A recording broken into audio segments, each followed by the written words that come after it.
Well, we are live again. We're Hallelujah. live in Canada. In Canada. My partner in crime back after from 2 weeks of absence.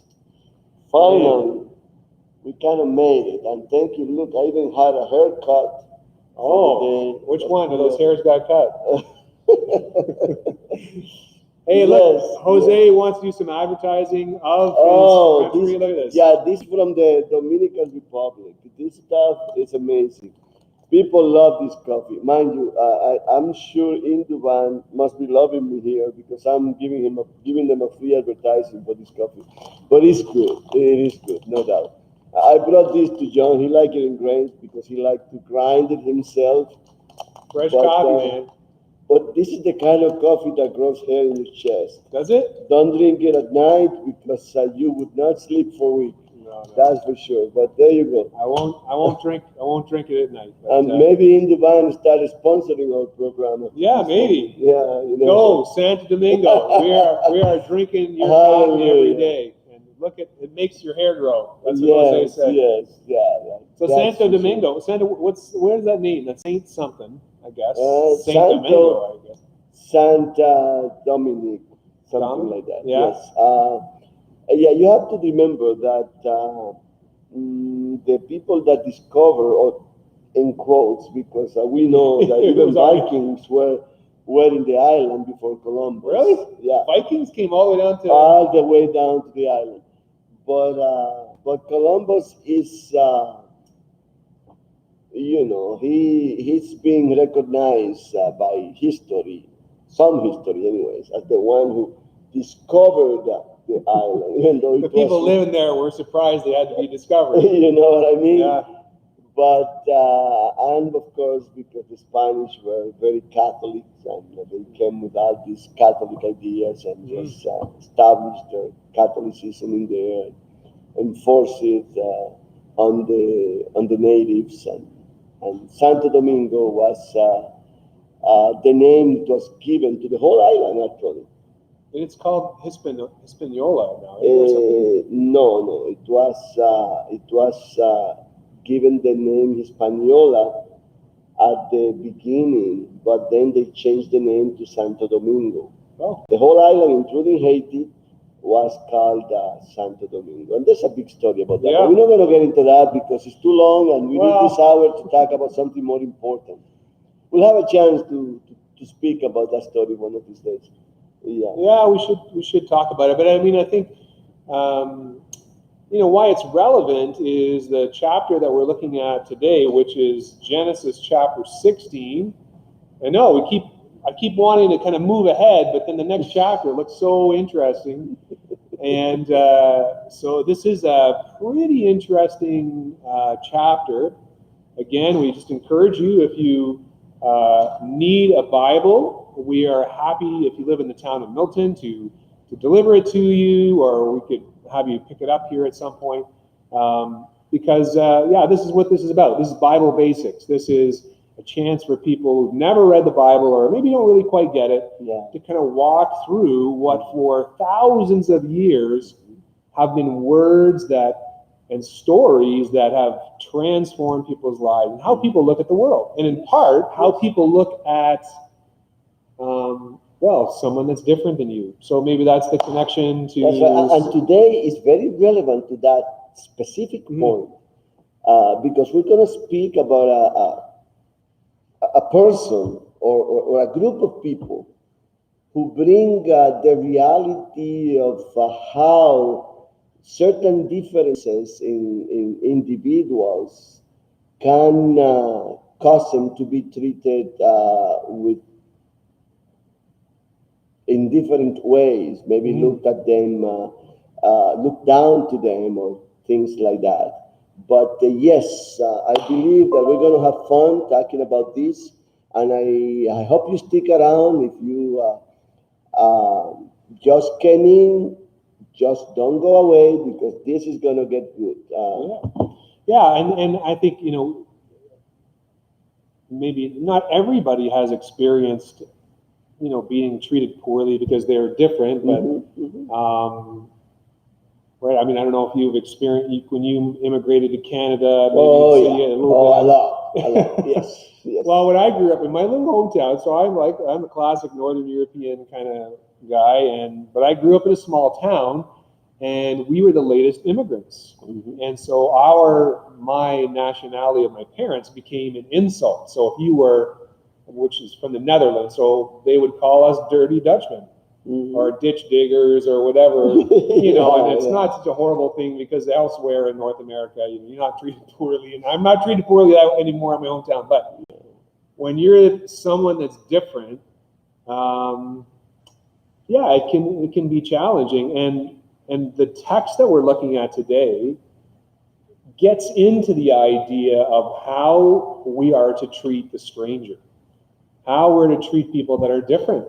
Well, I can tell you for sure that I arrived first in Montreal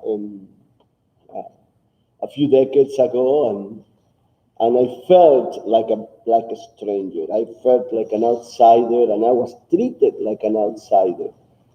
Believe it or not, it becomes very obvious that you are a stranger when you are in a land where people of different tones of skin are not treated the same, even though they try not to make it look like it's so, but it is real.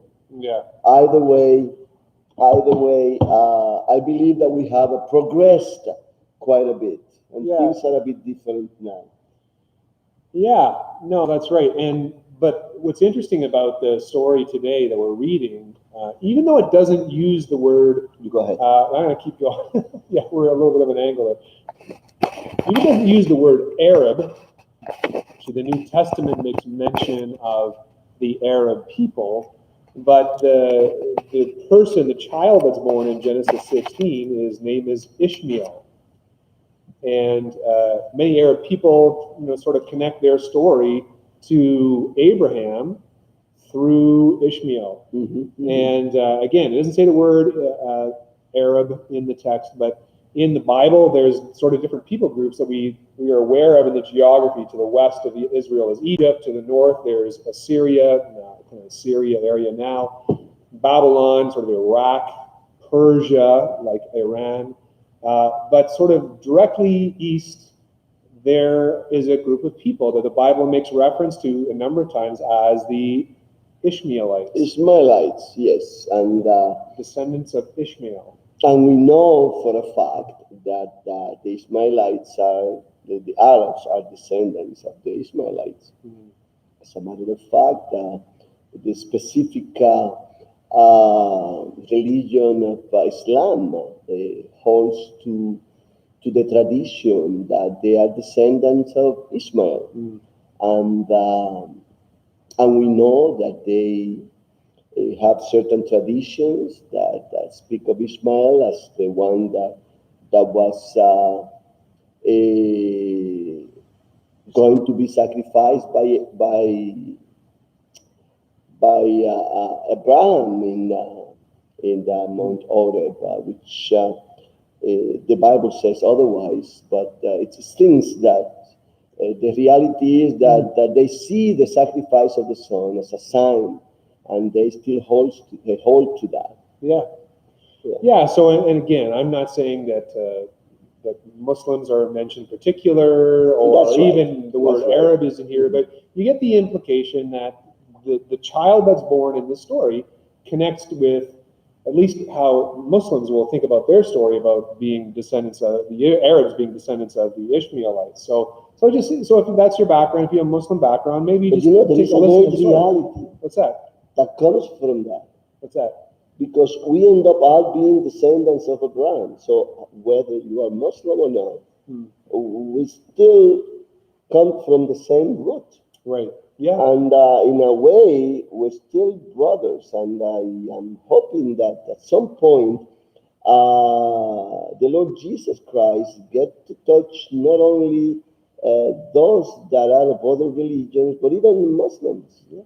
Well, yes, absolutely. I look forward to that. Well, and actually, just historically, it's not a controversial statement to say that many Arabs before Islam were Christian. There are many Arab people, and even today there are many Arab-speaking Christians. But anyways, this is a story in which Ishmael comes on the scene. Mhm. And so if you, even as a Jewish person or aware of the history today, you think, okay, wow, this is, there's lots of fighting Mm. and tension for centuries between the Jewish people and, sort of the Ishmaelites, if you count yourself that way as an Arab.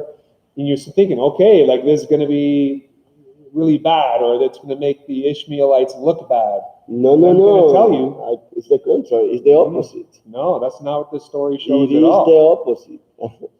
Yes, yes. So why don't we get All right, started? let's get started. Why Let's don't we started. get going with that? I need to get serious about this.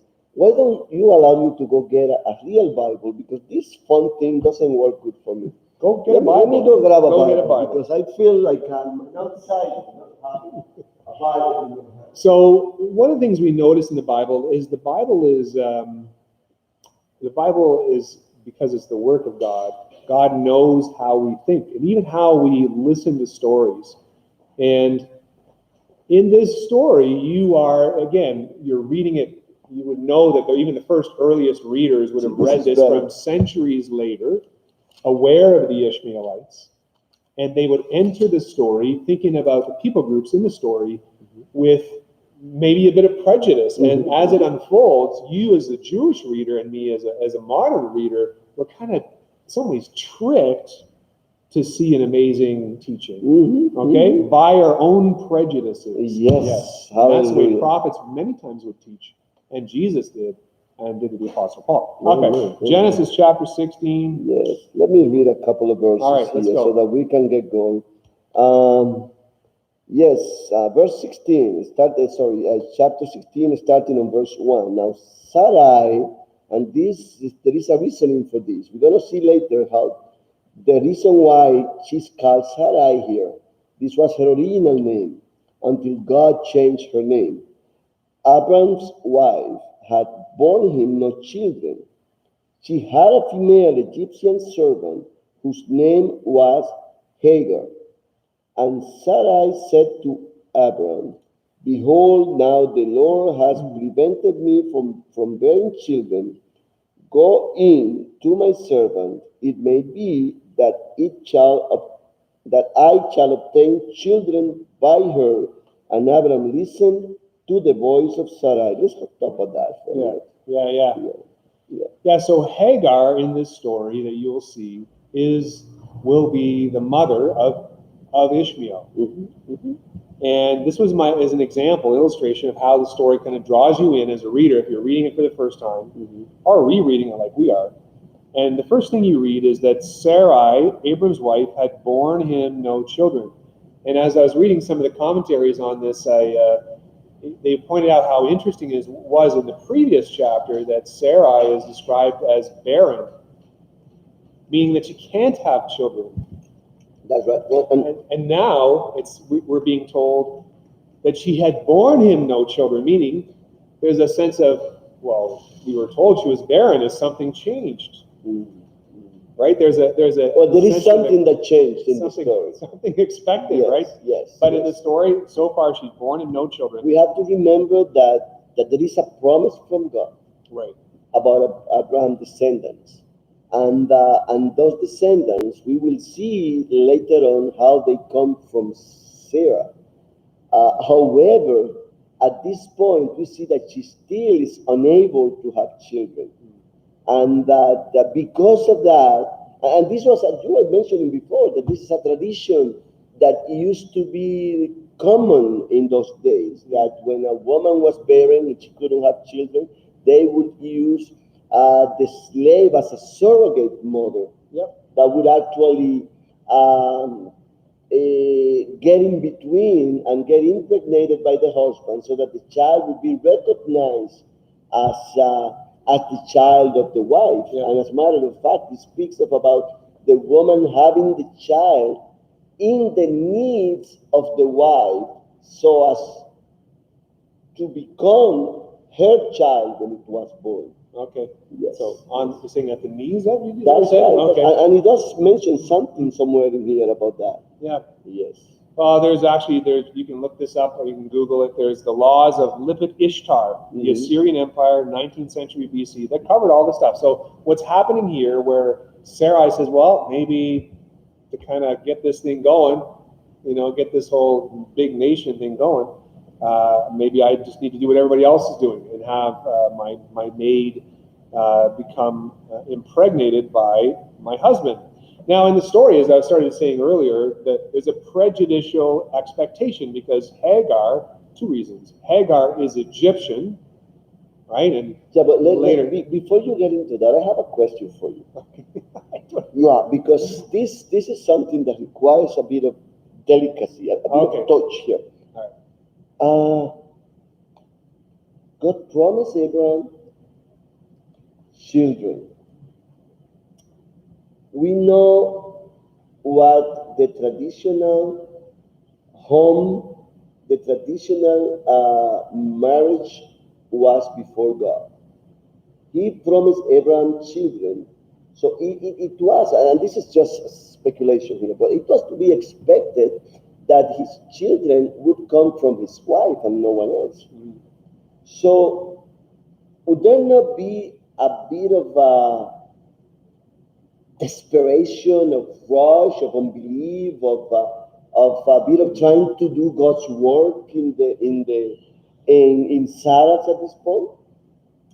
I think that's written in the text. If you were to, when she says in verse 2, now behold, now she rightly connects Mhm. her not having children, not to her barrenness, but to the Lord's prevention. So now the Lord has prevented me from bearing children. So she's acknowledging that God's hand is there somehow stopping her from being pregnant.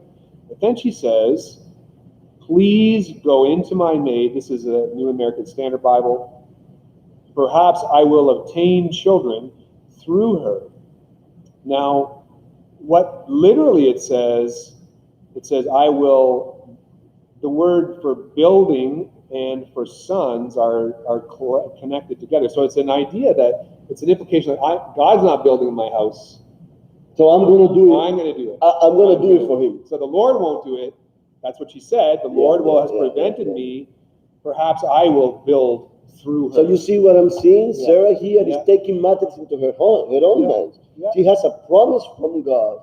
And if she believed God and if she's ready to hold on to God's word and to stand on that word, she would have waited. But she, and again, this might sound like a speculation, but she is actually taking matters in her own hands and with it telling God, I kind of don't believe you completely. Let me just take care of this and we'll talk about it later. Well, and I think it's a little bit unfair to Sarah in some ways because I think we talked about this earlier. I should have researched it a little bit, but God doesn't say everything from the beginning. It's only in later chapters where he says, I will give you a child through your wife Sarah. Like that's what he says later. But before that, God talks about him being blessed. That's the first thing he does, and all the nations will be blessed through you. There's no mention of baby then. Then a chapter or so ago, we find out he says, look up at the stars, right? Your descendants. Your descendants will be like that. Like, oh, so Abram's going, okay, I'm going to have a bunch of kids. Sarah's not mentioned yet. So, I mean, to me, it's a bit of, it's definitely a learning for them to trust God, right? But God kind of seems to unfold, show more and more of his story as time goes by. As we, I don't know, maybe is it a misstep? I feel like it is a bit. I mean, Sarah's being judged. Yeah, let's go back a bit. I mean, to start with, Abraham and Sarah have a promise from God in the land of Canaan, and then the situation get a bit rough in there, so they rush into Egypt. Yeah. And then there they end up somehow through a lie, because it was a lie. Yeah. They end up acquiring a slave.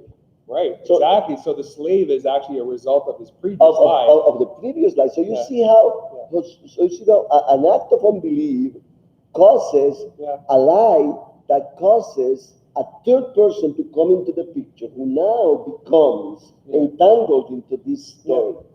Yeah, and so so I think the text is implying God's not I mean, doing I'm not trying to put down Abraham here. I still believe Abraham was a man of normal. In fact, that God called him, God recognized his faith as righteousness because it was a man of great faith. And we could see that later on in the story.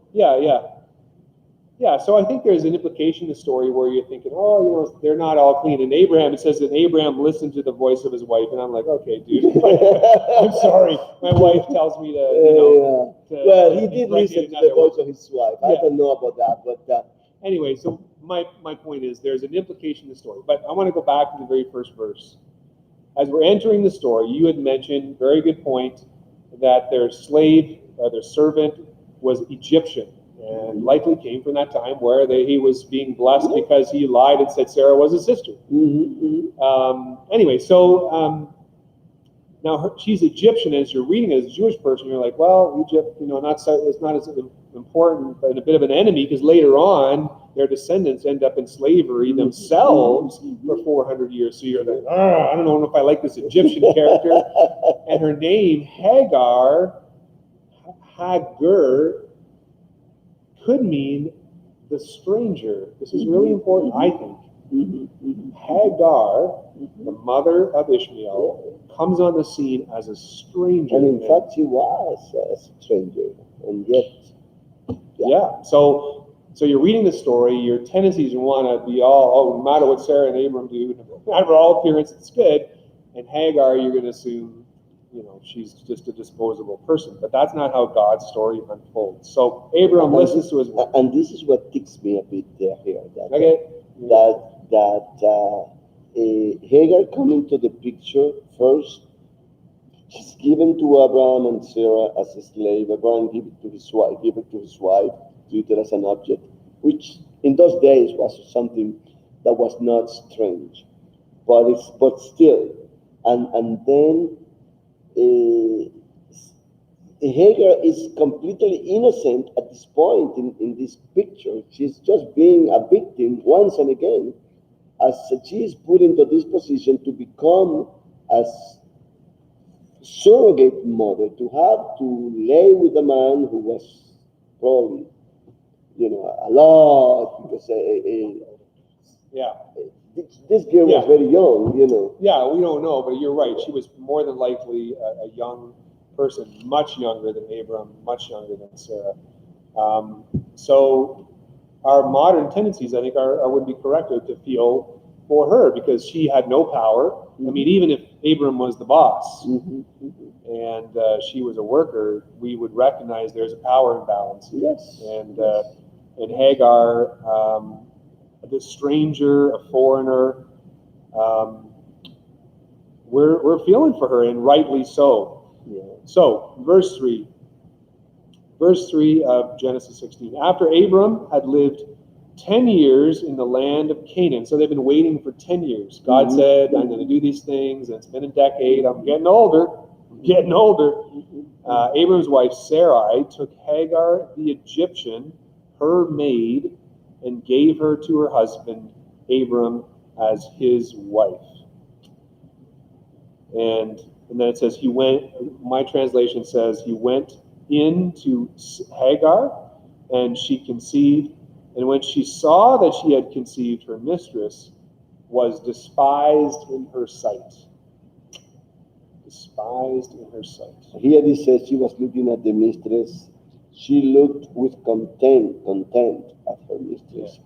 Again, there is plenty of reasoning to why she would do that. I mean, Sarah was barren. She was forced into this picture. She had more than enough reason to that. No. Everything. I mean, maybe even she had enough reason to grab a broom and start kicking, Smacking Sarah? Well, that would not have happened. We know that. At this point, we know that in those days, things were quite different. And a slave person, in spite of her having the child of Abraham at this point, that she still was a slave. Yeah. there was a power imbalance, and then she's pregnant, and even this, there again, there's so much historical evidence that helps us when we read the Bible. These words are not sort of something created 300 years ago. There's historical documents that verify all this stuff happened. There was a law of how you could have your servant have your child for you, and there's stories in which a servant becoming impregnated despised her mistress, right? And so, and it's a very human thing, like to be sort of low on the totem pole, and all of a sudden, given having a baby would be such an important part of your position, that she would be prideful and maybe despising Sarah. Yeah, especially because we know how the Egyptians in those days were powerful people, and her having to come as a slave. Yeah, you see what I mean? we're just guessing. But so anyway, so then let's go on. And then so Sarah's being despised. She feels she's already feeling the weight of, she's trying to be pregnant, I guess, and sort of not disappointing her husband as far as the promises that God's given. Yeah, so she started mistreating the slave. Yeah. All right. Yeah, we see Verse here 5. on verse 5. Is it? Yeah. Yes. And Sarai said to Abraham, may the wrong done to me be on you, oh boy. I gave my servant to your embrace, and when she saw that she had conceived, she looked on me with contempt. May the Lord judge between you and me. And look what it says in verse 6 here. But Abraham said to Sarai, behold, your servant is in your power, do to her as you please.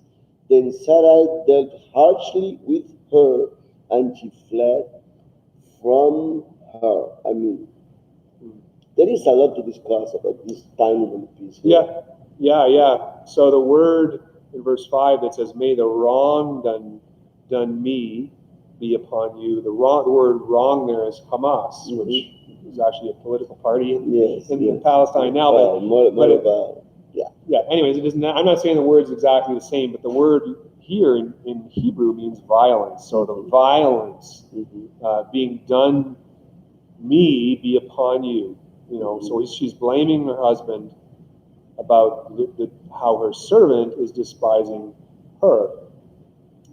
And so Abraham says, well, this is your maid, do what's right. And it says, she treated her harshly. But again, here we are again. And I'm becoming an advocate for Hagar here because it's obvious that she needs an advocate at this point. Sarai caused her to lay with the husband. And then she coming to Abraham, accusing him of causing this thing. Doesn't that sound strange to you? Yeah. Well, and I think, in some ways, it's if you think about it, you can just disagree with me on the speculation. There's real similarities between the dynamic of Adam and Eve. Yes, absolutely. Adam was totally passive, and Eve is engaged in.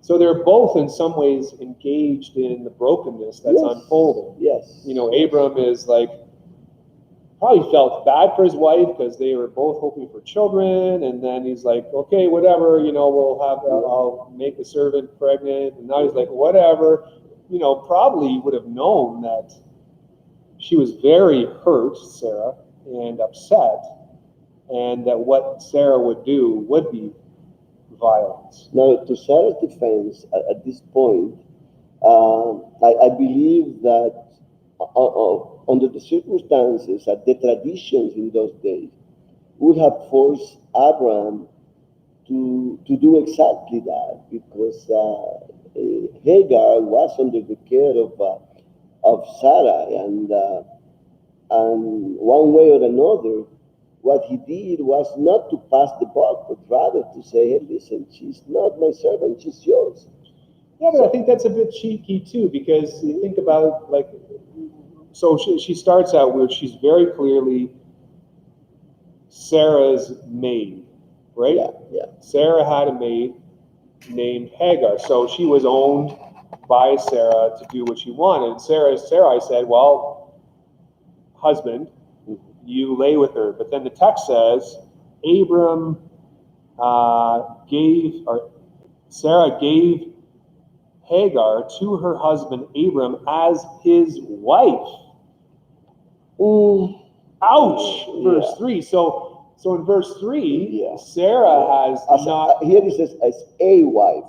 As a wife. Well, anyways, Anyway, we're parsing Rice Krispies here. But I think Abram's action of kind of indifference to whatever was going to happen was, she's my wife, but whatever. So it's kind of like, again, I'm not saying to read commentaries on it, but his indifference is kind of a divorce of his care for Hagar. And his character, as a matter of fact. His character, yeah. Yes. But still, I believe that his devotion for Sarah and his love for Sarah superseded they're all caught in whatever circumstances may have been moving him to defend Hagar. I mean, we know that he cared for Sarah and that she was his wife, that she only lay with this woman because of the circumstances.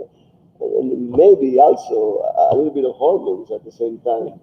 It's possible. Yeah, sure. So we get to this point in the story, to kind of summarize, to the distant reader. In some ways, I think our initial reaction, if we think of Sarah and Abram as heroes, initially our tendency is to just kind of ignore their part of it. Yes. And then look at Hagar and say, well, her name means stranger, they're weird. And actually her name potentially could mean to flee. A stranger fleeing. So we come to this point in the story. She's being abused by Sarah. She's only a stranger. She's getting abused. Does anybody care? It doesn't seem to be anybody. Does anybody care? Vouching for her or try to come in her defense. That's what our expectation would be. So, but then, verse 7, the story turns. And the best part here. The best part. The very first time in the Bible, the word angel appears. Now remember, this is the foremother of what we kind of would guess would be Arabs. Those who follow the Islamic faith would say Ishmael was their foreparent. Yes. And the very first time we hear of an angel in the Bible is the very next verse. The stranger is fleeing away. Now the angel of the Lord found her by a spring of water in the wilderness, by the spring on the way to Shur. And that was the expectation. Shur, we think, was close to Egypt. That's right, yes. It was on the way back to Egypt. And there's the first angel appearing to this woman who no one should care about. What has she got to do with the story? Yeah, the first angel comes here. Notice how we see her as the victim, we see her as the one that's being abused, we see her as the one that's being used, we see her as the one that's being demeaned, and yet here comes the Lord. The Lord cares for the stranger. Here we go. So an angel appears. We don't know what's going to happen yet. Let's read what the angel said. He said, that's the angel, Hagar, Sarah's maid, where have you come from and where are you going? Now there is something very important to highlight here. Say it. Notice how it says here, Sarah's maid. Okay. You see, he's coming to Hagar in the midst of distress, in the midst of desperation, and yet he establishes a position here and identifies Hagar as Sarah's maid. This is going back to our discussion before that she wasn't. Do you see what I mean? Okay. No, this is important.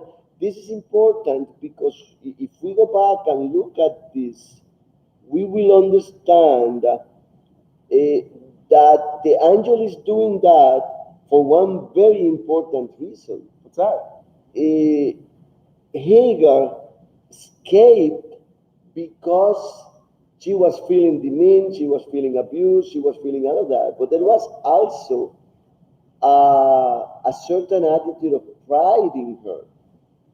You see, we would see it from this perspective and we would not understand it. But if we go way back then, 1900 years before Christ, we would understand that a person that was a slave or was considered a slave would not see him or herself as demeaned or abused or mistreated when he or she was in a position of slavery. They would understand that that's the only thing that they could expect under those circumstances. You see? I'm trying to track with what you're saying. Are you saying that by the angel describing her by her name and as Sarah's maid, that he's implying, the angel's implying that what do you expect is you're a slave? No. That's never what I would say.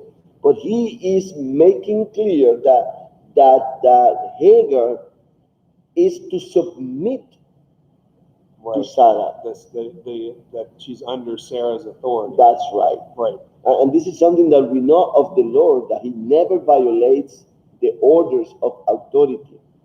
I mean, biblically, wherever you see the what do you call it, the hierarchy, the hierarchies of authority, that is inviolable before the Lord. Well, and I mean, this is a good point. I'm being wooed by your suggestion, Mm-hmm. but in the book of Romans, right? So this is the New Testament, Romans chapter 13.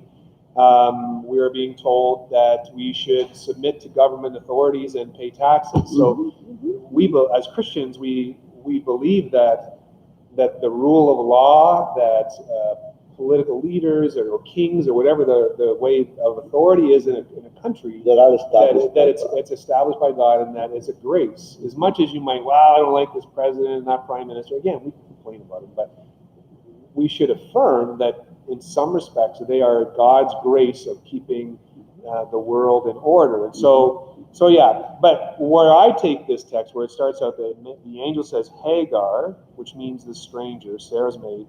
Where have you come from? Where are you going?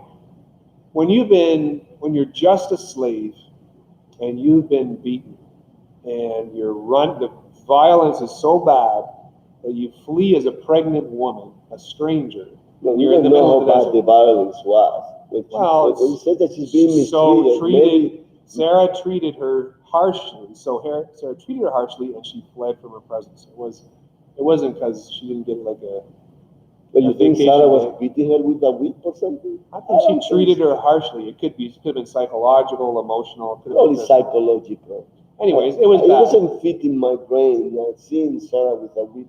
Oh, I didn't say whip, but she treated her harshly. I'm just reading what the Bible says. All right, okay. It wasn't good. I go for that. Regardless, she is sort of a refugee from this household. Mm-hmm. And the first thing she meets an angel, and basically instantly she knows God. And this is the main point of this story. This is something very important. God, let me finish what I'm saying. You get too excited. Let me finish my thought. She's a stranger, but God sees her. Even though she's been abused, she's fleeing. She probably doesn't even know what to do. She's pregnant. Mm-hmm. The first thing she understands right away, God knows my name. God knows my name. And notice where she was found. She was found to a source of water. Yeah. Maybe she was afraid to move forward because there at least she felt secure. Yeah, that could be. Maybe that's why. Yeah, maybe she was camped out there for a while. Mm-hmm. So anyway, so the first thing she knows that God knows her name, and then it says this, and she said, answering the question, where you come from, where are you going? I am fleeing from the presence of my mistress Sarai. So so she knows about the angel, of course, knows her situation too by saying she's Sarah's maid. And then the angel says, return to your mistress right back and submit yourself to her authority. Mm-hmm. And this was the whole point I was trying to make. Yeah. Yes. Yeah. Well, and there's a trust there, right? I mean, of course, when God tells you to do something, you meet an angel, not too many people are going to say no. Yeah, well, Zachariah did, and look what happened to him. Yeah. Well, there you go. So anyway, so she is being told to return to her mistress, submit yourself to her authority. And so, I think like I said, I'm a bit wooed by your suggestion that even though yeah, that Sarah and Abram's, response to Hagar was not, how they dealt with her was not holy, but neither was Hagar Yes, in her arrogance and absolutely. being very I hurtful. totally Yeah. agree. So with that. now she's being saying, trust God and go back. Yeah, it sounds to me like he said, you know what, enough with your temper tantrum. Go back and stay put. Yeah, well, but there's more than that. I mean, God calls us to go places, like Abram was called to go to a land that he didn't even know, leave his parents' home, his family, but it came with a promise. He said, "I'm going to bless you." Yeah, right? but look at the angels has the same message, right? I want you to go back, but I'm going to bless you. Look at the beauty of this. I mean, God was focused on Abraham and his future descendant, Isaac. We know that.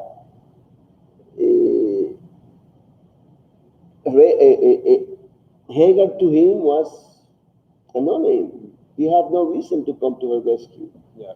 I mean, he could have perfectly just let her die in the desert or send her away and let her go wherever she was going. Yeah. But he brought her back. He brought her back into the blessing. Yes. Yeah. You see, into the cover that he had for Abraham, he's putting her right into that canopy that God had put on Abraham. Yeah, and that story, so her name is stranger, and all the way through the Bible, and Jesus talks about loving the stranger. In the New Testament, the Greek word is philoxenos, where you have the word xenophobia, that means fear of the stranger. Philoxenos means love of the stranger. That's hospitality, right? And I mean, my understanding is too that people from the Middle East are just way more hospitable, typically, than North American people. But this is certainly part of the story, is how you deal with a stranger.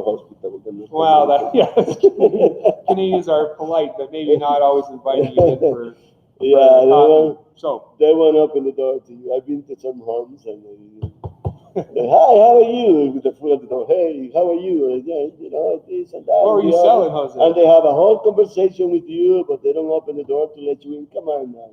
Open the door, invite me to a coffee or something. But, it's cold out there.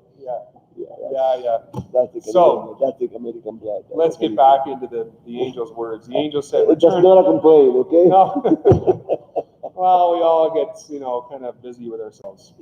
But the angel said, "Go back to your mistress, submit to her authority." Moreover, the angel of the Lord said to her, verse 10, "I will greatly multiply your descendants." There you go. "So that they will be too many to count." Now, these are very similar to the words that God has said to Abraham. Yes. And again, I was starting to get this idea of strangers. Like in the commandments, it talks about things like the Sabbath day, having 1 in 7 days of rest. That this was for your manservant, your maidservant, your ox and your donkey, and the alien, the stranger within your gate. So always God's blessing, he wants it to leak out, right? He wants us to not only keep what God gives us to ourselves, but that the stranger, that maybe especially those on the periphery, have a chance to just receive some of that blessing. Yeah, but let us not forget one thing. Abraham's blessing came about before Hagar came into the picture. Yeah. In fact, even before he was, Abraham went to Egypt. That tells you that by nature, by force, by God's promise, by God's character, Ishmael had to be covered by that blessing. Right. Because it came to Abraham and his descendants. And Ishmael, whether he was from Sarah or not, was still a descendant of Abraham. So this blessing to Sarah is only a consequence of God's blessing to Abraham. Yeah. Well, and God loves all people of the world. But there's a story here of a special word of blessing to the Ishmaelites, right? That's right. And to these people that are strangers. And now this is where the message ends, but I just love that the openness of God's love, even in the narrowness of the people He chooses to particularly bless, the people of Israel. You know, even Jesus Himself is a particular person. The followers of Jesus, who are sort of the offspring in some ways of Abraham too, because they live by faith. That's right. That those communities may be specially blessed, but it's always the intent to have it bless the nations. That's right. Always, Yes. always throughout the Bible. And if your view of Christianity is that it's self-contained and you don't want to share with anyone and you just kind of keep to yourself and no one gets any of the blessings that you get, that just doesn't fit the story of the Bible. Well, in fact, you have to go further with Abraham. Say, I will bless those who bless you, I will curse those who curse you. Yeah. So even if you're not within that cover, by just blessing Abraham, you are being blessed. And this is why I understand why a lot of people understand that blessing the Israelites or having the Israelites in their blessings is a blessing for them, and that those that have hatred and are against the Israelites end up being cursed. A lot of people disagree with me, and I understand that, and I'm not saying that this is written in stone, but if we read the Bible carefully, we will find the reasoning on this. I mean, the Israelites are covered by the blessings of Abraham, and he said it clearly in the Bible.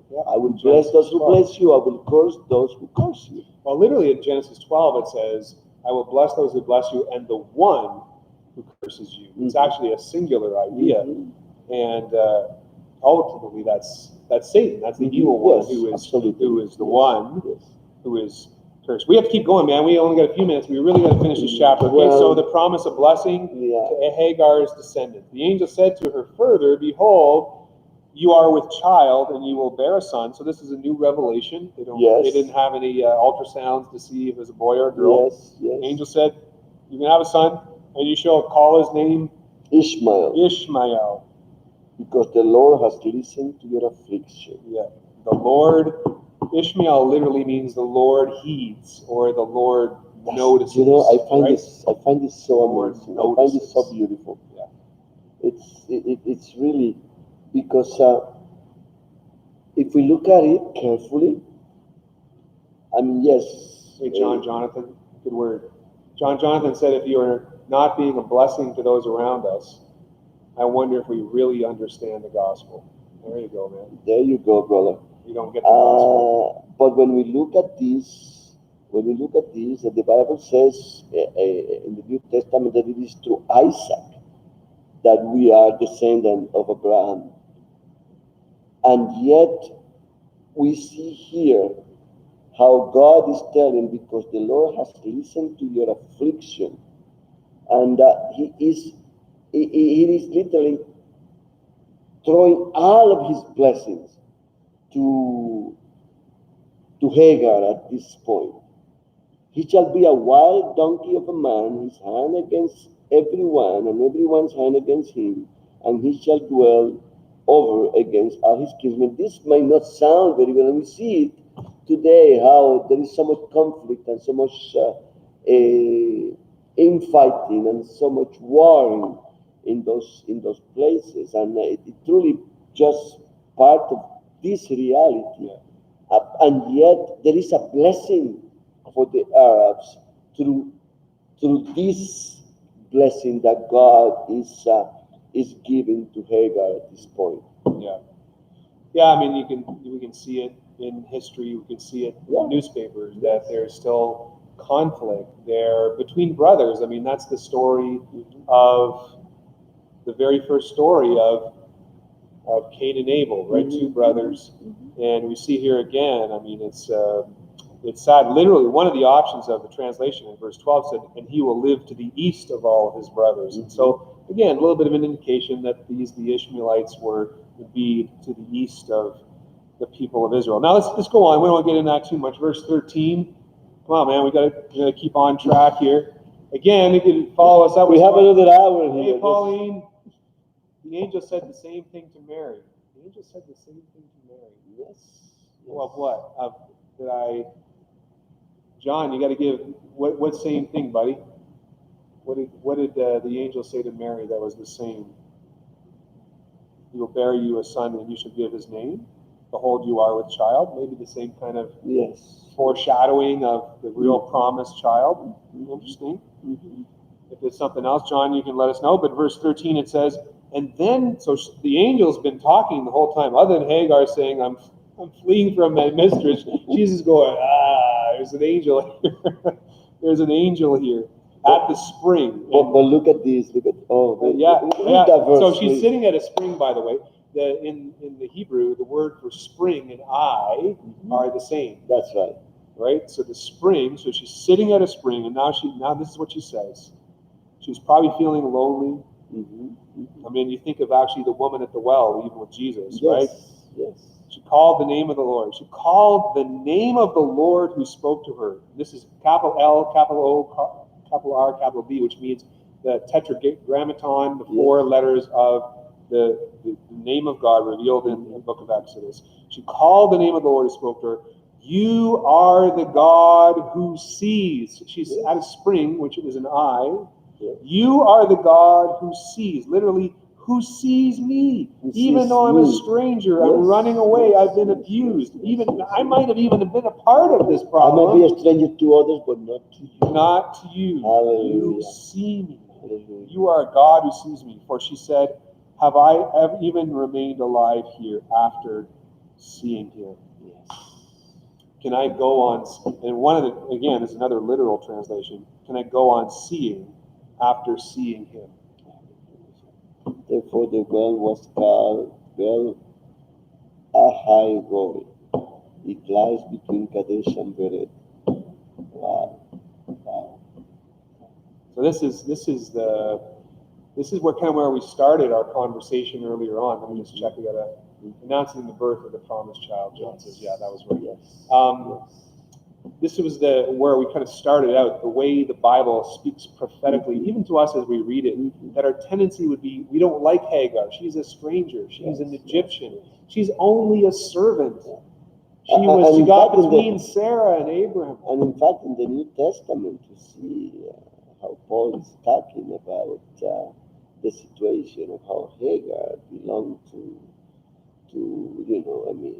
Hagar is the slave, and Sarah is the woman of the promise, and the son of Sarah is the one that's the son of the promise, while Ishmael, and yet we see here, and I'm not going against what the Bible says, but I'm just trying to highlight how, in spite of all that, there's still a promise for those who will look astray. One thing that I was saying the other day in a service on Dominican Republic is how God does not want anyone to be lost, and how He cares for all. She was lost. Yeah, she was lost, and He embraced her. I see. Yeah. See. Yeah. The Lord. See, that's beautiful. The Lord. That's very powerful. Yes. Yeah. Yeah, it's and this is what she says there, you are the God who sees me. Yeah. Well, and again, this is what the whole stranger theme kind of comes at us sideways, and you would expect, like, the first angel in the Bible has got to be to one of God's Abraham, Isaac, Jacob, one of those. Nope. Comes to a stranger. And not a stranger, but a woman in those days, of all things. Sure. A woman. I mean, in days where not only a woman, but a woman that was a slave. I mean, when we look at the Bible and we look how women play such an important role in the development of history, we realize how God is constantly exalting woman, and how He's telling us that we are all equal. Paul says there's no man, there's no woman, there's only no slave, no free, no slave, no Jew, free, no Gentile. And we need to keep reminding ourselves this, and as a matter of fact, there are movements out there of women that say that the Bible is against women, and then we see how in every instance it keep exalting of women. Yeah, Yes. absolutely. Yeah. So we should, let's just kind of bring this home, and I guess we've highlighted, but I it's- feel like we should keep going another hour, but no, we're not going to do that. no, but you let me speak, buddy. Look, as a matter of fact, you should read the last two verses. Yeah. We cannot go without doing that. Okay, well, sure. So Hagar bore Abram a son, and Abram called the name of his son, whom Hagar bore Ishmael. And so the angel had said the name ahead of time. We have no indication that Hagar says, "Oh, by the way, the angel said you should name him Ishmael." But Abram, on his own accord, we suggest, we believe, named him Ishmael. Abram was 86 years old when Hagar bore Ishmael Or to can I him. say a brief something before you close? Because this Cannot is resist important. himself. Listen, It's always important. listen. It's always This important. guy is trying to stop history from happening, and this is history. We have to look at this carefully. Who's because trying to stop history? Hmm? Who's trying to stop history? No, I'm just kidding. I'm stopping history. I or would Abraham is? never think that, because what we're doing here is historical. Oh, sure it is. You It's know, hysterical too. 200 years from now, people, if Jesus tarries, which I think he won't, but if he tarries, 200 years from now, people's going to be talking about this moment. Yeah. You know. All right. But what I'm trying to say here is that if we look at this, and this is pure speculation, because certainly it's not written in the Bible, but I am assuming, and I mentioned it to John earlier, how that the fact that Sarai and Abraham jumped the wagon and tried to go ahead of God and brought Hagar into the mix here and got her to pregnant, and literally she had a baby that probably she wasn't planning to have to begin with, earlier than God's plan meant, that may have caused this delay of an additional 14 years in Sarah having a baby. And the fact that Sarah had a baby at 90 years old, it just accentuates the sovereignty and the glory of God. You see, because just the fact that Abraham was 100 and she was 90, you know, it gives us this idea of how powerful God is, that when a woman is impossible that anybody could think that could have a baby, she still got pregnant and successfully had a baby. You know, that's not the text we're talking about right now. Yeah, but I'm talking about the fact that they may have delayed the blessing. Okay, that's a total speculation. I know it's I'm a not 100% speculation, with you, but we wonder about these things. It for worries sure. me that it might have happened. Yeah. You know, We don't. and I'm done now. Now you can go ahead and close this thing. Anyways, you know, it's what we've been talking about the whole time. We enter the story with a natural tendency, if you were a Jewish reader, maybe even a modern reader, to be prejudiced against this this foremother of the Ishmaelites, someone who was part of the people of Egypt, who would later enslave and poorly treat the people of Israel. She's herself a slave, so you think, you know, maybe we're more modern, we don't think this way, we think, well, you know, maybe she deserves it. She's involved in this affair, and there's a lot of things that could add up and say, like, who cares about her? Who cares if she runs away? Like, who cares? But the very first time God reaches into history to speak through an angel after the garden, it's to a stranger who is not part of the direct descendants of the Jewish people, this Arab person, this Ishmaelite foremother, this weak person that had been abused. It said, I see you. Even if this was partly your fault, even if you were somehow involved in some way, and I don't think she was that much her fault, I see you. The God who sees. That's the punchline here. This is the God who sees me, the God who sees you. So no matter what maybe you feel you're lost, maybe you're kind of off track, and you kind of are looking at yourself, well, you know, in some ways I'm involved with this, maybe other people have mistreated you. God sees you. God sees you. No matter how far away you are from Him, no matter how far away you are from anyone, maybe you're feeling very lonely. God sees you, and God loves you, and He wants a relationship with you. He wants you to come back to the camp. He wants you to come, even if you feel you don't quite fit in. Maybe this faith, this thing is not your thing. Maybe that He's you've been calling you. mistreated, but Yeah. again, you Come back. come back. There is no stranger to God. In some ways, that's the punchline. Yes. No matter how strange or on the outside we might feel, you're not a stranger to God. He loves you. He knows you. He loved you so much that He sent His one and only Son to die for you, to die for your sins, to die for your shame, to die for your distance from Him, So that He could came bring you near back you, home. to bring you back home, to say, come back. He is the Word of God. The angel came with the Word from God. Jesus is the Word of God. Yes. It comes to save us and say, come back in a relationship with God. And so we just want to share that with you today. Thank you so much for the time that we've had with you and for your listening and your comments and your questions. For listening to Jose as well. And listening. Remember, God sees you. All right. God bless you. 7 o'clock, Thursday night, next week. Who knows what we're going to talk about? Oh, We don't I know. know what we're God going to talk knows. about. The Bible. The Bible. Yes. Not some other book? Not Time Magazine? Nope. Okay. Come, All right. meet us on Thursday, and remember Sunday at 9:30. We are here at 100 BPC in Milton. Come and visit with us. We have an awesome breakfast every Sunday, and after that, worship on the Word of God, powerful message. We will also be online if you want to look us up. Same bad channel. All Same right. bad channel. So and I promise I will preach much shorter. yes.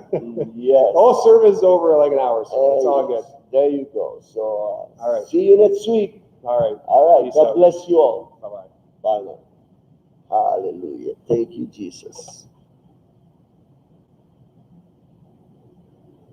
All right.